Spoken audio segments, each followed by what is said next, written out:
Assalamualaikum warahmatullahi taala wabarakatuh. Waalaikumsalam warahmatullahi wabarakatuh. Bismillahirrahmanirrahim. Alhamdulillahirabbil alamin wa bihi nasta'inu ala umuri waddin sayyidina Muhammadin wa ala alihi wa sahbihi ajmain. Allahumma rabbi shrah li sadri wa yassir li amri wa hlul 'uqdatam min lisani yafqahu qawli. Pertama kali marilah kita panjatkan puji serta syukur kehadirat Allah Subhanahu wa taala yang mana pada siang hari ini kita semua dapat berkumpul di ruangan guru SD Negeri Sukasari. Sholawat serta salam semoga kita limpah curahkan kepada junjungan kita Habibana wa Nabiyana Kanjeng Nabi Muhammad Sallallahu Alaihi Wasallam. Bapak beserta Ibu guru yang saya hormati, pada pagi siang ini mohon izin waktunya saya akan memaparkan rancangan proyek transformasi kepemimpinan sekolah, yang mana pada rancangan pemahaman dan sikap guru terhadap hukuman fisik dengan metode coaching grow, ya, full reality of see dan well. Pada kesempatan ini saya mengambil yaitu judul ini adalah mulai dari latar belakang mengapa saya membuat tentang hukuman fisik ya, dalam pendidikan. Yang pertama, lihat dulu latar belakang. Latar belakangnya saya melihat dari hasil rapot pendidikan SD Sukasari pada tahun 2025. Pada indikator pemahaman terhadap hukuman fisik peserta didik terjadi penurunan yang signifikan dibandingkan tahun sebelumnya. Ini menandakan perlu adanya peningkatan pemahaman tentang hukuman fisik terhadap murid pada semua stakeholder yang ada di lingkungan sekolah. Hukuman fisik menumbuhkan trauma, menurunkan motivasi belajar, dan memperburuk hubungan guru antara guru dan siswa. Transformasi kepemimpinan bukan agar sekolah memiliki pendekatan baru dalam manajemen perilaku yang berbasis kasih sayang, dialog, dan pendekatan restoratif bukan kekerasan. Mengapa saya mengambil judul seperti ini? Melihat dari latar belakang rapot pendidikan. Sedangkan kalau dilihat dari rapot pendidikan, literasi, numerasi sudah meningkat. Saya menelaah dari rapot pendidikan yang ada di SD Sukasari pada tahun ini, dilihat itu yang menurunnya adalah tentang hukuman fisik terhadap peserta didik. Secara tidak langsung kita tidak menyadari apakah saya melakukan hukuman fisik. Tujuan untuk mengadakan proyek ini, satu adalah untuk membangun sikap profesional dan empatik dalam pengolahan perilaku siswa. Dua, mendorong kepada sekolah dan guru untuk menjadi teladan dalam penerapan disiplin positif. Tiga, meningkatkan kesadaran dan pemahaman guru mengenai dampak negatif hukuman fisik terhadap perkembangan anak. 4. Menyusun kebijakan sekolah bebas hukuman fisik yang disepakati dan dijalankan secara bersama. Sasarannya siapa? Guru adalah meningkatkan pemahaman dan komitmen untuk tidak menggunakan kekerasan fisik dalam pendidikan. B adalah kepala sekolah. Kepala sekolah adalah memimpin perubahan budaya disiplin melalui kebijakan keteladanan dan edukasi. C. Siswa mendapatkan perilakuan yang adil, aman, dan bermanfaat di lingkungan sekolah. D. Orang tua terlibat dalam pembentukan karakter anak secara kolaboratif dengan sekolah. Bisa berkolaboratif dengan siswa, dengan guru, siswa dengan orang tua dengan sekolah, guru, orang tua dengan kepala sekolah. Ini menjadi suatu lingkaran kerjasama atau kolaboratif yang disebut dengan stakeholder. Ya. Fokus kepada proyek satu adalah membangun kepemimpinan humanis, humanis transformasi, pemahaman dan sikap guru terhadap hukuman fisik di sekolah. Dua, memastikan rasa aman dan nyaman murid di lingkungan sekolah. Fokus kepemimpinan yaitu pengalaman pelatihan BCKS atau bakat calon kepala sekolah menunjukkan bahwa transformasi pemahaman dan sikap guru terhadap hukuman fisik membutuhkan kepemimpinan yang visioner, humanis, dan konsisten. Kepala sekolah sebagai agen perubahan memiliki peran sentral ya, dalam menggerakkan seluruh komunitas sekolah menuju budaya pendidikan yang penuh kasih sayang, disiplin yang bijaksana, dan kepemimpinan yang inspiratif. Jadi bakal calon kepala sekolah ini harus mentransformasi pemahaman dan sikap guru terhadap hukuman fisik. Saya akan mengambil teknik yaitu coaching ya. Ini coaching. Ini konotasi yang dihadirkan adalah coaching grow, gitu ya, coaching grow. Satuan pendidikan dimanapun berada senantiasa menghadapi dinamika perubahan yang terus berkembang. Tantangan yang muncul dalam menghadapi perubahan seringkali memerlukan dukungan dan bimbingan yang tepat agar perubahan dapat berjalan lancar. Salah satu metode yang efektif untuk memperkuat perubahan di sekolah adalah melalui coaching model grow. Apa itu coaching? Coaching adalah proses kemitraan kolaboratif antara seorang coach dan seseorang yang disebut dengan coaching, yang bertujuan untuk mengembangkan potensi, meningkatkan kinerja, dan membantu mencapai tujuan melalui dialog mendalam, pertanyaan menggugah, dan strategi yang terarah. Coaching berfokus pada masa kini dan masa depan, memberdayakan coaching untuk menemukan jawaban sendiri dan bertanggung jawab atas pertumbuhan mereka, bukan memberikan solusi langsung. Misalnya saya dengan Bu Ida, saya coach, Bu Ida coaching, ya. Nah itu ya, dalam itu bisa saling berkolaboratif. Oh bagaimana misalnya saya, kata Bu Ida itu coaching, saya menemukan masalahnya di kelas saya. Jadi berkolaborasi, saling tukar pikiran, sehingga memberikan aspirasi, sehingga menemukan jawaban sendiri. Bagaimana cara menangani tadi hukuman fisik? Ya. Secara tidak langsung, hukuman fisik saya tidak menjewer anak, saya tidak memukul anak, itu secara fisik. Tetapi ada yang tidak terasa, hukuman fisik seperti apa yang menyebabkan trauma. Contoh, tidak memperhatikan aturan. Coba kamu bersihkan lantai dari ujung sini ke ujung sana, sapu lantai lalu mengepel, itu adalah hukuman fisik. Sepintas saya memberikan inspirasi supaya anak bertanggung jawab, tetapi secara pada dasarnya itu adalah hukuman fisik, tidak terasa itu kan teman-teman. Jadi mengabarkan mengapa? Karena itu mengerjakan dengan berdasarkan fakta bahwa anak itu melakukan pelanggaran, terlambat ataupun anak melakukan pelanggaran disuruh sendiri. Ayo ngepel sampai bersih, misalnya ruangan depan kelas sendirian, karena yang melakukan sendirian, atau yang 2 orang melakukan pelanggaran, 2 orang yang bersihkan. Itu adalah hukuman fisik. Dihukum suruh mengepel, saya dihukum suruh lari di lapangan 4 keliling atau 5 keliling, ya 5 keliling suruh, itu adalah hukuman fisik, ya. Nah itu coaching grow yang merupakan akronim, itu akronim ya, kepanjangan, singkatan itu akronim. Misalnya grow, apa itu G? G adalah goal, R-nya adalah reality, O-nya option, dan D adalah will, ya. Coaching grow adalah metode kolaboratif yang melibatkan sesama guru dalam upaya memperkuat perubahan. Coach sejawat dapat memberikan umpan balik konstruktif, membantu dalam pengembangan keterampilan pengajaran, kepemimpinan, dan kolaborasi antar guru. Dengan adanya dukungan dari coach sejawat, guru dapat mengatasi tantangan perubahan dengan lebih baik, ya. Mengidentifikasi di area perbaikan dan mengambil langkah-langkah konkret untuk mencapai tujuan yang diinginkan. Jadi dengan adanya saya mengambilkan metode coaching, ya, tidak menghadirkan seseorang narasumber dari jauh.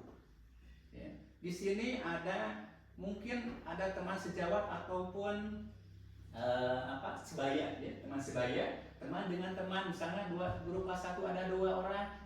Teman kelas A, guru kelas 1 dengan kelas B. Bagaimana tadi menghadapi masalah di kelas A? Saya menghadapi seperti ini. Di kelas B seperti ini. Bisa berkolaborasi. Ataupun guru kelas 1 dengan guru kelas 3, atau kelas 3 dengan kelas 4, kelas 4 dengan kelas 5. Itu semua. Nah, itu bisa bercoach dengan coaching. Atau ya seorang bisa mengarahkan sehingga akan tumbuh. Di sini adalah tadi tidak PPT, ya, tetapi menjadi PPB. ya, pola pikir tetap berubah menjadi pola pikir bertumbuh. Itu menemukan cara sendiri. Itu dengan metode grow ya atau coaching grow. Nah, ini. Tujuannya apa saya mengadakan tujuan dengan coaching seperti ini? Nah, satu, menuntun coaching ya, untuk menemukan ide baru atau cara untuk mengatasi tantangan yang dihadapi atau mencapai tujuan yang dikehendaki.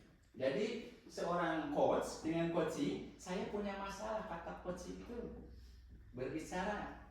Nah, kalau berbicara secara ngobrol berdekatan tidak terasa saya ini atau diawasi saya ini atau memberikan materi secara tidak langsung tidak terasa memberikan materi, secara tidak langsung tidak terasa memberikan solusi sebetulnya seperti itu. Tapi nanti akan berpikir sendiri dengan cara berbicara ngobrol coach dengan coaching akan tumbuh daya opsi lah seperti apa. Dapat meningkatkan motivasi dan komitmen guru dalam menghadapi perubahan. Nanti akan ada perubahan. Ya.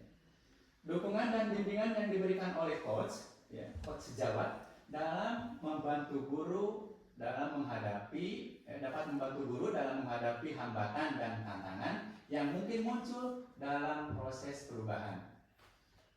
Satu, dengan adanya dukungan ini, guru dapat tetap termotivasi dan berkomitmen untuk mencapai tujuan perubahan yang telah ditetapkan. Dan bisa memberikan bimbingan untuk mendapatkan perubahan. Dampak yang diharapkan, satu, untuk guru.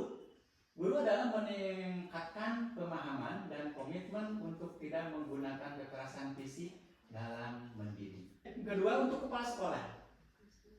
Kepala sekolah adalah memimpin perubahan budaya disiplin melalui kebijakan, keteladanan, dan edukasi. Ketiga adalah untuk siswa. Untuk siswa adalah mendapatkan perlakuan yang adil, aman, dan bermartabat di lingkungan sekolah. Yang keempat adalah untuk orang tua. Orang tua terlibat dalam pembentukan karakter anak secara kolaboratif dengan sekolah. Strateginya, strateginya adalah satu, pelatihan kepemimpinan humanis. Kepala sekolah mengikuti pelatihan tentang manajemen perubahan, pendekatan tanpa kekerasan, dan perlindungan hak anak. Kedua adalah keteladanan dalam disiplin positif. Kepala sekolah menjadi role model dalam penanganan konflik tanpa kekerasan. Yang ketiga adalah penyusunan SOP, penanganan murid tanpa kekerasan. Pelatihan disiplin positif, teknik seperti komunikasi empati, restoratif justice. Kesimpulannya tadi itu adalah menerapkan kita tidak ada kekerasan fisik dalam pendidikan. Ya, karena saya memaparkan ini berdasarkan penelitian dari raport pendidikan tahun 2025 yang ada di SD Sukasari ini itu menurun. Sedangkan literasi, numerasi dalam raport pendidikannya sudah meningkat. Sekarang sudah sedikit memahami secara tidak langsung, bukan hanya mencubit anak, bukan hanya memukul anak, kekerasan fisik seperti tadi menyuruh supaya mendapatkan efek jerak. Bersih-bersih itu adalah merupakan kekerasan fisik. Contoh pelanggarannya gimana? Contoh penanganannya yang dilanggarnya. Hukumannya harus bagaimana? Ya mungkin Hukuman apa tidak? Kan barusan juga pada soal AMPK nya ada misalnya guru menyuruh nulis secara terus menerus sebagai hukuman fisik kan namanya ayahnya kebaca di rumah Dinas Selinjar siswa juga ya. Tapi panggil aku berdasarkan data maka makanya diadakan coaching teh salah satu upaya untuk menyelesaikan permasalahan ya di sekolah umum secara holistik kan sebenarnya upami di lapor pendidikan mah tidak hanya satu kelas atas kelas bawah atau salah satu kelas tetapi problem secara keseluruhan. Kolaborasi misalkan Bu Ais sama Bu Risna gitu ya. Saya mendapatkan masalah misalnya Bu Ais itu cuma ada jalan keluar dengan adanya coach sejawat. Kan ada opsi pilihan Nanti ditampung gitu semua. Pilihan. Jadi yang coaching itu mengungkapkan masalah ungkapan masalah. Saya menemukan masalah seperti ini.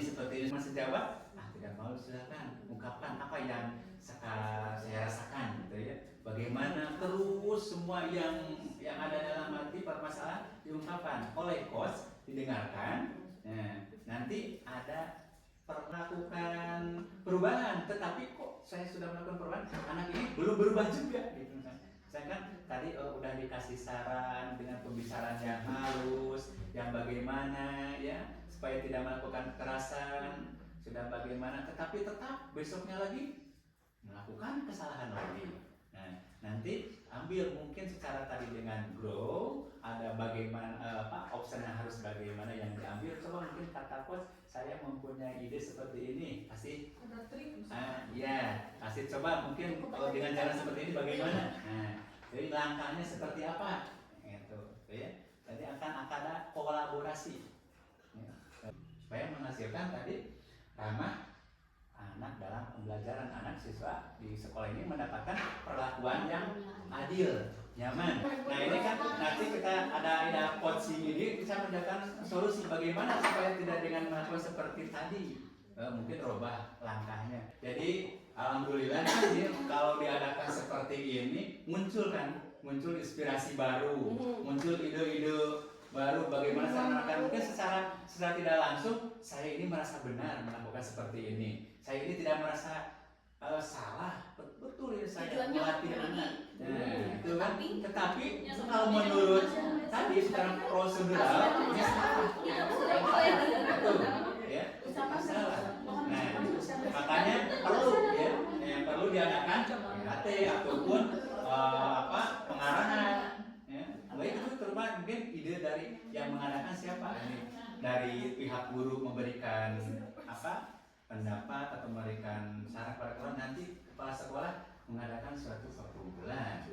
Nah, kepala sekolah mengadakan suatu perkumpulan seperti ini, apa yang kita ngaji. Gitu.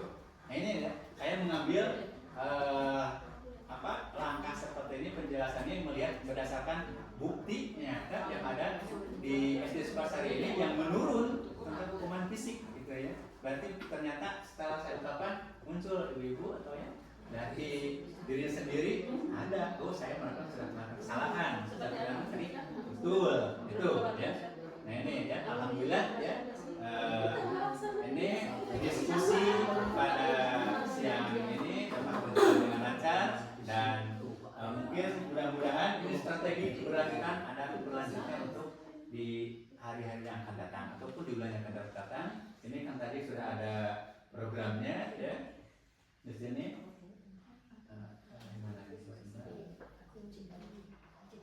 Tadi saya sudah rancang yang ini ya. Nah, ini tadi kan ini sekarang sosialisasi ya, dan jadwalnya kapan mau diadakan lagi. Kita mungkin minggu kedua implementasi seperti apa, nanti akan ada perubahan buat kita. Itu saja yang dapat saya sampaikan. Mudah-mudahan ada manfaatnya bagi kita semua dan kita semua bisa menambah wawasan, bisa meningkatkan pembelajaran yang baik terhadap anak dengan jalan berkolaborasi dengan teman, berkolaborasi dengan kepala sekolah. Juga kita di dalam hukuman fisik kita dijauhkan hukuman fisik, secara tidak langsung kita tidak melaksanakan hukuman fisik terhadap anak supaya anak didik kita merasa nyaman, merasa diperlakukan secara adil di sekolah ini, sehingga sekolah ini bisa menjadi teladan buat masyarakat. Terima kasih yang saya sempat sampaikan seperti itu. Mohon maaf atas kekurangannya. Wassalamualaikum warahmatullahi wabarakatuh.